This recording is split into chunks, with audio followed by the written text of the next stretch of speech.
I've had this car for a year now, so it's time to do a 1-year ownership update. So we're gonna go through the highlights, the lowlights, what makes this car really good, what makes this car not so good. In terms of the ownership, we're gonna go through cost, how much it's cost me to own, what it's like on fuel, what it's like on consumables, what it's like on repairs. We're actually coming up to a huge milestone. We're gonna come up to 10,000 subscribers.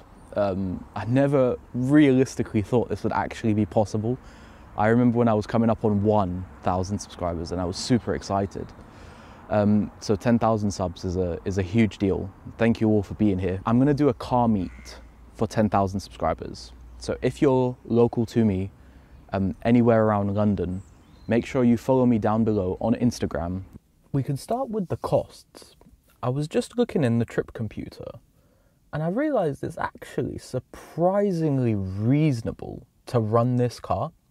So I've reset my trip almost 4,000 miles ago, 3,800 miles or so. And in that time, I've managed to do 31.1 mpg, which, to be honest, for a car with 300 horsepower is kind of good. I do a fair amount of motorway miles for work, but I also drive into London a fair amount. 31 mpg is pretty impressive. The car has cost me absolutely nothing in terms of repairs. Nothing's broken, and the few little niggles that it's had have been covered under warranty. There was a rattle coming from up here that was sorted under warranty. When I bought the car, I also got a service plan for free. So I have 2 free services, one of which I've used, which was just a basic one, oil and filter, cabin filter and stuff. My next service will be a bigger job, which includes spark plugs, and it's still included in the service plan that I got for free when I bought the car. So pretty good. Once the service plan is finished, I would highly recommend don't pay Renault to maintain this car, because I think just an oil change, something of ridiculous like £280, just go to a good local independent, they'll sort you out. That's the way to do it. Consumables have also been interesting. Renault wanted to charge me £730 to replace the front brake pads. So I ordered some online and I went to a local independent.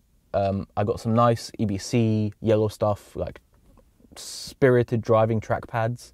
Those cost 160 quid. I think I paid £220 all in to replace the front brake pads.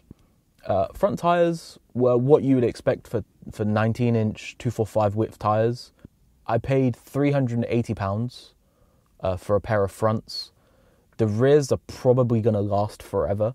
They were replaced when I got the car, and at the service they still had 6mm of tread left, which is like most of their life. Yeah, overall, to be honest, the car's been relatively reasonable to run. What I can compare it to that you guys might be familiar with is the Mini that I had, that I started the channel with. This car gets similar MPG. The tyres cost a little bit more. The brakes cost a little bit more. It's not wallet ruining. The services are a bit more expensive, but if you go to an independent, they're exactly the same price. The car is actually reasonable to run. Positive. The car's also been fantastically easy to live with. A big part of that is the fact it's an automatic. I've never had an automatic car before. I'm a big manual lover.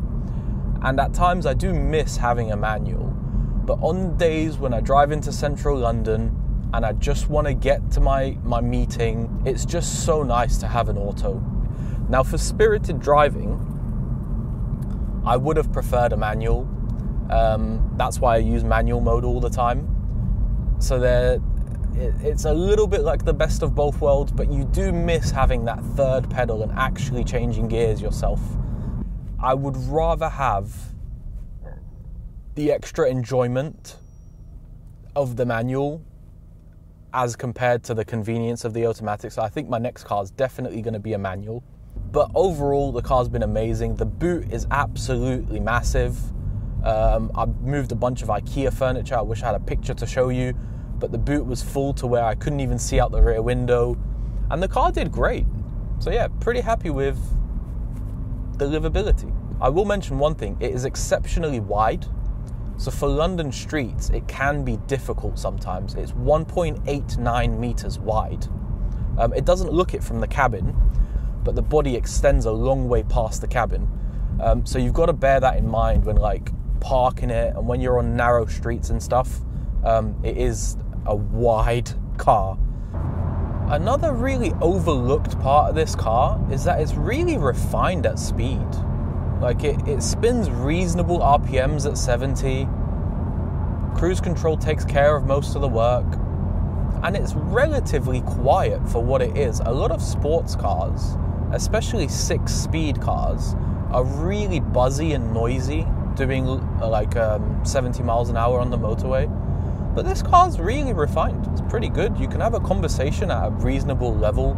The stereo's really good. It's just nice to do miles in. The seats are super comfortable. Never had a problem with them. I do wish it had a 7th gear. That would be the only thing that would make it even better for doing miles in. But as it is, it's pretty good. So now let's talk about what everyone actually cares about. What has the car been like to drive? Well, you guys all know the car is just phenomenal. I mean, here, listen to it.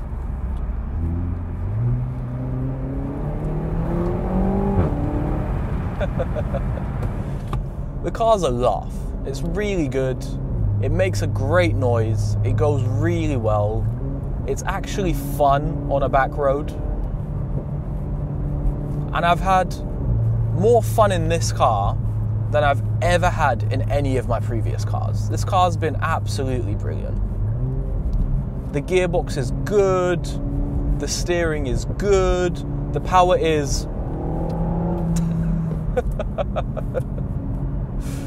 yeah, the power just makes you chuckle. It's been a really, really entertaining and fun car to drive.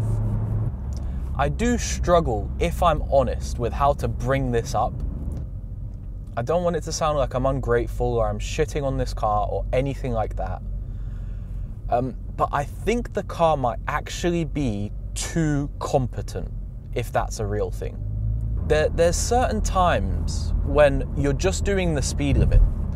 This is a 50 mile an hour road, and I've been driving this road for as long as I could drive. And there was a certain element of fun in my Mini at 50 miles an hour here that is not present in the Megane. I think the thing that's really key about the Megane is that it's kind of overtired. It has too much grip to be entertaining on the road. Now again, I don't want this to sound like it's a bad car, because it's actually a phenomenal car. But the issue is you have to go a little bit too quickly to enjoy it. Even at illegal speeds, if I was to do 70 mile an hour down this road, I wouldn't even get tire squeal. The car would not get anywhere near out of shape. And it's very confidence inspiring and very planted, but it's just missing that little bit of, I don't know, like watch me yeet it into this corner here. I'm gonna keep my foot flat down. Okay, no, I don't have the bravery for that, but it's just got so much grip. Like, honestly, insane amounts of grip. So sometimes it just feels a little bit, I don't know, I can't find the words. It's very neutral, it's very planted, but like, I want a little bit of understeer there, or there. I just want a little bit of danger. I want a little bit of the car telling me, whoa, whoa, whoa, you're going quite quickly for this, and it never does that. I don't know whether it's the fact that it's got such a wide track, or it's the big tires, or I'm honestly not sure what it is. There's a sense of playfulness that you don't get. This car just has this air of, it wants you to drive it at 10 tenths. And I'm not always in the mood to risk my license and go as absolutely hard as I can. Sometimes, or to be honest, most of the time, I'm just driving at 6 or 7 tenths, and I just want a car to be my partner and to enjoy the drive. But I think this car is a little bit too competent. It's a little bit too good. The power doesn't really get old. I was told that 300 horsepower, you'll get bored of it or you'll get used to it. Not really. Again, it might be the fact that I do drive this car into London and it's my daily driver, so I drive it normally. I drive it to Tesco. And when I do that, I have got it in regular mode and I don't really put my foot down. Driving it fast feels fun. So the 300 horsepower hasn't really got boring yet. But I reckon if it hasn't got boring after a year, it's probably not going to get boring. 300 horsepower is always good. I do crave a little bit more power, but I'm pretty happy with what it is. I reckon if this car either had a lot more power, so 370 kind of area, that's probably the right power for the grip and the tyres and the brakes that it has. Or it should have skinnier tyres. It should have 225 tyres just to balance it out and make it a bit more enjoyable at a lower limit. Because right now, you have to go way too hard and way too fast to really play with the limits of this car. The dealer experience with a Renault car is pretty trash. Not ideal. I'll give you a few examples. When I first bought the car, it was meant to have come with 2 keys. It actually only came with 1 key, and then they had to order me another key. It took almost the entire year of ownership to get this key sorted out. It took probably 3 or 4 months for them to actually get the key in. Then they said they were going to deliver it to my house, and it never got delivered. So then I had to drive back to this dealership that I bought the car from, which is about probably 75 miles away from my house, to pick up the key, at which time they decided they couldn't program it, even though they knew that I was coming and I wanted it programmed. I then picked up the key from them, went to another dealer, tried to get it programmed, at which point they told me the systems were down and they couldn't program the key on that day. It's just been a frustrating experience. Also, the way you get treated at a Renault dealer is kind of interesting. I'm quite young, so throughout life, I don't always get treated how I'd expect to be treated, just because I look quite young and I dress plain. When you walk into a Renault dealer, young and dressed plain, they do not care about you. It's quite different to some dealers that I've been into where, to be honest, no matter what you look like, they treat you as a customer and as a valued person. But in Renault, they really don't. I kind of got the feeling that, they didn't really take me very seriously, which is interesting.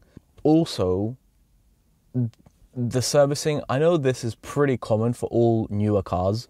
My front brake pads were worn out, and after the service, they were like, "Oh, your brake pads are 90% worn. You absolutely have to urgently get this resolved. This is really dangerous. £731, please." I was just like, no. That's ridiculous. I can get the pads and the discs changed. Definitely the fronts, maybe close to the all 4 corners for that price. I'm not paying that. That's ridiculous. All of these issues as well were across 3 different dealers, because I moved house in the middle of me owning this car. So it's not like it's an isolated incident. I think this is just what Renault are like. But then I've got to remind myself, I do have, at the time, probably the most expensive car they sold.